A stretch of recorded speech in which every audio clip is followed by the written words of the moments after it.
ಅಷ್ಟು ಹೇಳಲಿಕ್ಕಾಗದೇ ಇದ್ದರೂ ಕೂಡ ರಾಮನ ಚಿಕ್ಕ ವಯಸ್ಸಿನಿಂದ ಸೀತೆಯನ್ನು ಕಲ್ಯಾಣ ಮಾಡಿಕೊಳ್ಳುವ ತನಕವೂ ಕೂಡ ರಾಮಾಯಣವನ್ನು ಹೇಳ್ತೇನೆ. ಅಂದರೆ ಬಹಳ ಉದ್ದ ಇದೆ ಅಂತ ತಿಳ್ಕೊಳ್ಬೇಡಿ. ನಾನು ಹೇಳುವ ರಾಮಾಯಣ ಬಹಳ ಚಿಕ್ಕದಾದ ರಾಮಾಯಣ. ಆದರೆ ನೀವು ಆ ರಾಮಾಯಣವನ್ನು 2 ನಿಮಿಷ ನಾನು ಹೇಳೋ ಕಡೆಗೆ ಗಮನ ಇಟ್ಟು ಕೇಳಿದರೆ ನಿಮಗೆ ಅರ್ಥ ಆಗುತ್ತೆ.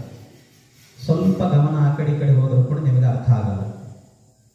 ಅದೊಂದು ಸುಂದರವಾದಂಥ ರಾಮಾಯಣ.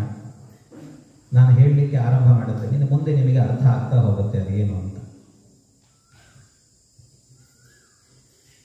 ನಾನು ಹೇಳುವ ಅಕ್ಷರಗಳು, ಆ ಸಂಖ್ಯೆಗಳನ್ನು ಸರಿಯಾಗಿ ಗಮನದಲ್ಲಿ ಇಟ್ಟುಕೊಳ್ಳಿ, ಮುಂದೆ ಅರ್ಥ ಆಗುತ್ತೆ ನಿಮಗೆ. 4 ಅಕ್ಷರದ ರಾಜನು 3 ಅಕ್ಷರದ ತೀರದಲ್ಲಿ 3 ಅಕ್ಷರದ ಪಟ್ಟಣದಲ್ಲಿ 2 ಅಕ್ಷರವನ್ನು ಮಾಡಿದ. 3 ಅಕ್ಷರ ಬಂತು. 3 ಅಕ್ಷರವನ್ನು 3 ಅಕ್ಷರದ 3 ಜನರಿಗೂ ಕೂಡ ಹಂಚಿದಾಗ 3 ಅಕ್ಷರದಲ್ಲಿ 2 ಅಕ್ಷರ, 3 ಅಕ್ಷರದಲ್ಲಿ 3 ಅಕ್ಷರ 3 ಅಕ್ಷರ, 3 ಅಕ್ಷರದಲ್ಲಿ 3 ಅಕ್ಷರಗಳು ಅವತರಿಸಿದವು. ಅಂದರೆ 4 ಅಕ್ಷರದ ರಾಜ ಅಂದರೆ ದಶರಥ ರಾಜ, 3 ಅಕ್ಷರದ ತೀರ ಅಂದರೆ ಸರಯೂ ನದಿಯ ತೀರ, 3 ಅಕ್ಷರದ ಪಟ್ಟಣ ಅಂದರೆ ಅಯೋಧ್ಯ ಪಟ್ಟಣ. ಅಲ್ಲಿ 2 ಅಕ್ಷರವನ್ನು ಮಾಡಿದ ಅಂದರೆ ಯಜ್ಞವನ್ನು ಮಾಡಿದ. 3 ಅಕ್ಷರ ಬಂತು ಅಂದರೆ ಪಾಯಸ ಬಂತು. ಆ ಪಾಯಸವನ್ನು 3 ಅಕ್ಷರದ 3 ಜನರಿಗೆ ಅಂದರೆ ಕೌಸಲ್ಯೆ, ಸುಮಿತ್ರೆ, ಕೈಕೇಯಿಗೆ ಕೊಟ್ಟ. ಅವುಗಳನ್ನು ಕೊಟ್ಟಾಗ 3 ಅಕ್ಷರದಲ್ಲಿ 2 ಅಕ್ಷರ, ಕೌಸಲ್ಯೆಯಲ್ಲಿ ರಾಮ ಅವತಾರ ಮಾಡಿದ. 3 ಅಕ್ಷರದಲ್ಲಿ 3 ಅಕ್ಷರ 3 ಅಕ್ಷರ, ಸುಮಿತ್ರೆಯಲ್ಲಿ ಲಕ್ಷ್ಮಣ ಶತ್ರುಘ್ನರ ಅವತಾರವನ್ನು ಮಾಡಿದರು. 3 ಅಕ್ಷರದಲ್ಲಿ ಕೈಕೇಯಿಯಲ್ಲಿ 3 ಅಕ್ಷರ ಅಂದರೆ ಭರತ ಅವತಾರವನ್ನು ಮಾಡಿದ ಅಂತ ಅರ್ಥ. ಇವರೆಲ್ಲ ಅವತಾರ ಮಾಡಿದ ನಂತರ ಅವರೆಲ್ಲ ಚೆನ್ನಾಗಿ ಬೆಳೆದರು. ಸ್ವಲ್ಪ ದೊಡ್ಡವರಾಗ್ತಾ ಇದ್ದಂತೇನೆ 4 ಅಕ್ಷರದವರು 5 ಅಕ್ಷರಕ್ಕೋಸ್ಕರವಾಗಿ 2 ಅಕ್ಷರವನ್ನು ಮಾಡ್ತಾ ಇದ್ರಂತೆ. ಅದಕ್ಕೆ 3 ಅಕ್ಷರ ಬಹಳ 3 ಅಕ್ಷರ ಮಾಡ್ತಾ ಇತ್ತು. ಅದಕ್ಕೋಸ್ಕರವಾಗಿ 4 ಅಕ್ಷರ 3 ಅಕ್ಷರಕ್ಕೆ ಬಂದು 4 ಅಕ್ಷರದ ಬಳಿಯಲ್ಲಿ 2 ಅಕ್ಷರ 3 ಅಕ್ಷರ ಬೇಕು. ಯಾಕೆ ಅಂದ್ರೆ 2 ಅಕ್ಷರದ 3 ಅಕ್ಷರ ಮಾಡ್ಲಿಕ್ಕೋಸ್ಕರ ಅಂತ ಕೇಳಿದ್ರು. ಆಗ ಆಗೋದಿಲ್ಲ ಅಂತ 4 ಅಕ್ಷರ ಹೇಳಿದ್ರೆ 3 ಅಕ್ಷರ ಬಂದು 2 ಅಕ್ಷರ 3 ಅಕ್ಷರವನ್ನು ಕರೆದುಕೊಂಡು ಹೋಗಿ ಅಂತ 4 ಅಕ್ಷರದ ಜೊತೆಗೆ ಕಳಿಸಿಕೊಟ್ರು ಅಂತ ಹೇಳುತ್ತಾರೆ. ಅಂದ್ರೆ ಅಭಿಪ್ರಾಯ ಏನು ಅಂದ್ರೆ 4 ಅಕ್ಷರದವರು ಅಂದ್ರೆ ವಿಶ್ವಾಮಿತ್ರರು. ಅವರು 5 ಅಕ್ಷರಕ್ಕೋಸ್ಕರ 2 ಅಕ್ಷರ ಮಾಡುತ್ತಿದ್ರು ಅಂದ್ರೆ ಲೋಕ ಕಲ್ಯಾಣಕ್ಕಾಗಿ ಯಜ್ಞವನ್ನ ಮಾಡ್ತಾ ಇದ್ರು ಅಂತ ಅರ್ಥ. ಆಗ 3 ಅಕ್ಷರದವರು ಬಹಳ 3 ಅಕ್ಷರ ಮಾಡ್ತಿದ್ರು ಅಂದ್ರೆ 3 ಅಕ್ಷರ ಅಂದ್ರೆ ರಾಕ್ಷಸರು. 3 ಅಕ್ಷರವನ್ನ ಬಹಳ ಮಾಡ್ತಿದ್ರು ಅಂದ್ರೆ ತೊಂದರೆಯನ್ನ ಬಹಳ ಮಾಡ್ತಾ ಇದ್ರಂತೆ. ಆಗ ಆ ವಿಶ್ವಾಮಿತ್ರರು 3 ಅಕ್ಷರಕ್ಕೆ ಹೋದ್ರು, ಅಯೋಧ್ಯ ಪಟ್ಟಣಕ್ಕೆ. 4 ಅಕ್ಷರದ ಬಳಿಯಲ್ಲಿ ಕೇಳಿದ್ರು, ಅಂದ್ರೆ ದಶರಥನ ಬಳಿಯಲ್ಲಿ ಕೇಳಿದ್ರು. ಏನು ಅಂದ್ರೆ 2 ಅಕ್ಷರ 3 ಅಕ್ಷರ ಬೇಕು, ರಾಮ ಲಕ್ಷ್ಮಣ ಬೇಕು.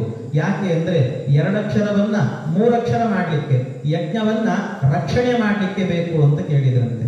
ಆಗ ಕಳಿಸೋದಿಲ್ಲ ಅಂತ 4 ಅಕ್ಷರ ಹೇಳಿದ್ರೆ 3 ಅಕ್ಷರ ಬಂದ್ರು, ಅಂದ್ರೆ ವಸಿಷ್ಠರು ಬಂದ್ರು.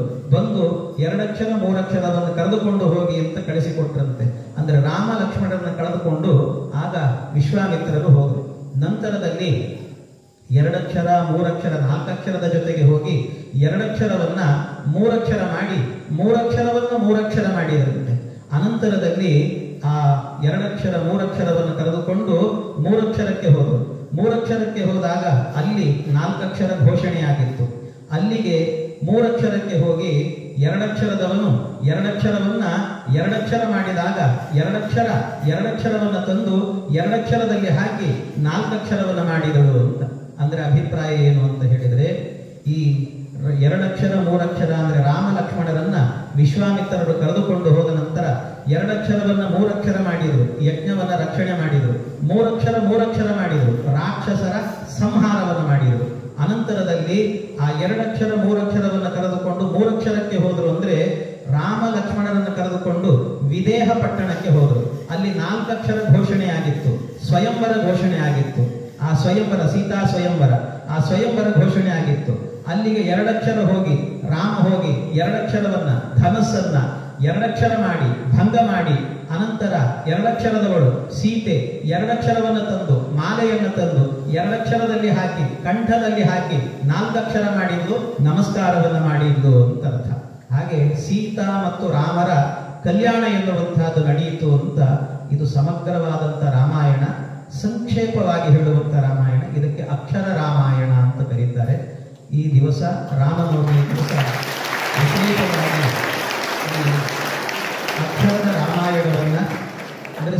ಸಮಗ್ರ ರಾಮಾಯಣವನ್ನು ಕೇಳುವಷ್ಟು ಪುರುಸತ್ತು ನಿಮಗಿಲ್ಲ, ಹೇಳುವಷ್ಟು ಪುರುಸತ್ತು ನನಗೂ ಇಲ್ಲ. ಆದ್ದರಿಂದಾಗಿ ಇವತ್ತಿನ ದಿವಸ ಒಂದು ಹಂತದಲ್ಲಿ ರಾಮಾಯಣ ಸಮಗ್ರವನ್ನು ನಾವು ಕೇಳಿದ್ದೇವೆ ಅನ್ನುವಂಥ ಆನಂದ. ಇಷ್ಟೆಲ್ಲ ರಾಮಾಯಣವನ್ನು ಕೇಳಿದ ಭಕ್ತರೆಲ್ಲ ಏನ್ ಮಾಡಿದರಂತೆ ಗೊತ್ತಾ? ಕೊನೆಗೆ 4 ಅಕ್ಷರವನ್ನ ತಿಂದು 3 ಅಕ್ಷರವನ್ನ ಪಾನ ಮಾಡಿ ಆನಂದವನ್ನ ಪಟ್ಟರು. ಅಂದ್ರೆ 4 ಅಕ್ಷರ ಅಂದ್ರೆ ಕೋಸಂಬರಿ, 3 ಅಕ್ಷರ ಅಂದ್ರೆ ಪಾನಕ, ಅದನ್ನು ಕುಡಿದು ತಿಂದು ಆನಂದವನ್ನ ಪಟ್ಟಿದ್ದಾರೆ.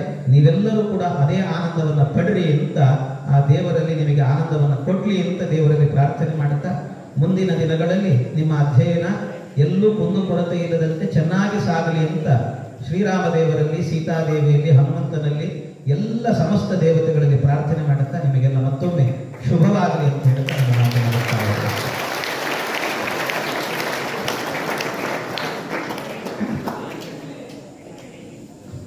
ಮಾತಾಡೋದು ಕಷ್ಟ. ಆಚಾರ್ಯರು ಲೆಕ್ಕಗಳ ಮೂಲಕ ರಾಮಾಯಣವನ್ನು ಹೇಳಿ ಇನ್ನೂ ಕೂಡ ಅರಿಗಿಸ್ಕೊಳ್ಳೋದು ಬಹಳಷ್ಟು ಕಷ್ಟ ಆಗ್ತಾ ಇದೆ. ಎಷ್ಟು 2 ಹೇಳಿದ್ರು, ಎಷ್ಟು 3 ಹೇಳಿದ್ರು, ಎಷ್ಟು 4 ಹೇಳಿದ್ರು ಅಂತ ಲೆಕ್ಕ ಹಾಕಿದ್ರೆ ರಾಮಾಯಣ ಬಹಳಷ್ಟು ನಮಗೆ ಕಷ್ಟ ಆಗ್ತಾ ಇದೆ. ಆದರೆ ಈ ಕಾರ್ಯಕ್ರಮ ರಾಮಾಯಣ ಮುಂದುವರಿತಾ ಇರುತ್ತೆ. ಮತ್ತೆ ಹೋದ ವರ್ಷ ಕೇಳಿದವ್ರಿಗೆ ನಿಮಗೆಲ್ಲ ಗೊತ್ತಾ ಇದೆ, ಮತ್ತೆ ಅದು ಮುಂದುವರಿಯುತ್ತೆ. ಈ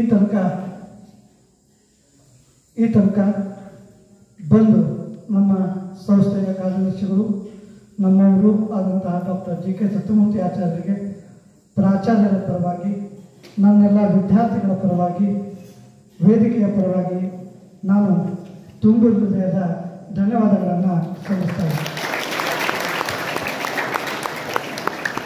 ಹಾಗೆ ಈ ಕಾರ್ಯಕ್ರಮ ಯಶಸ್ವಿಗೊಳ್ಳಲು ಕಾರಣರಾದಂತಹ ನಮ್ಮ ಕಾರ್ತಿಕಾಚಾರ್ಯರಿಗೂ ಕೂಡ ನಾನು ಉಪನ್ಯಾಸಕರ ಪರವಾಗಿ, ಪ್ರಾಚಾರ್ಯರ ಪರವಾಗಿ, ವೈಯಕ್ತಿಕವಾಗಿ ವಿದ್ಯಾರ್ಥಿಗಳ ಪರವಾಗಿ ನಾನು ಧನ್ಯವಾದಗಳನ್ನು ಸಲ್ಲಿಸ್ತಾ ಇದ್ದೇನೆ. ಈ ಕಾರ್ಯಕ್ರಮಕ್ಕೆ ಆಧಾರ ಸ್ತಂಭವಾಗಿ ನಿಂತು ನಮಗೆ ಎಲ್ಲ ರೀತಿಯ ಮಾರ್ಗದರ್ಶನವನ್ನು ನೀಡಿದಂತಹ ನನ್ನ ಪ್ರಾಚಾರ್ಯರಿಗೆ, ಉಪನ್ಯಾಸಕರ ಪರವಾಗಿ ಹಾಗೂ ನನ್ನ ಸಿಬ್ಬಂದಿ ವರ್ಗದ ಪರವಾಗಿ ಮತ್ತು ವಿದ್ಯಾರ್ಥಿನಿಯರ ಪರವಾಗಿ ನಾನು ವಂದನೆಗಳನ್ನು ಸಲ್ಲಿಸ್ತಾ ಇದ್ದೇನೆ.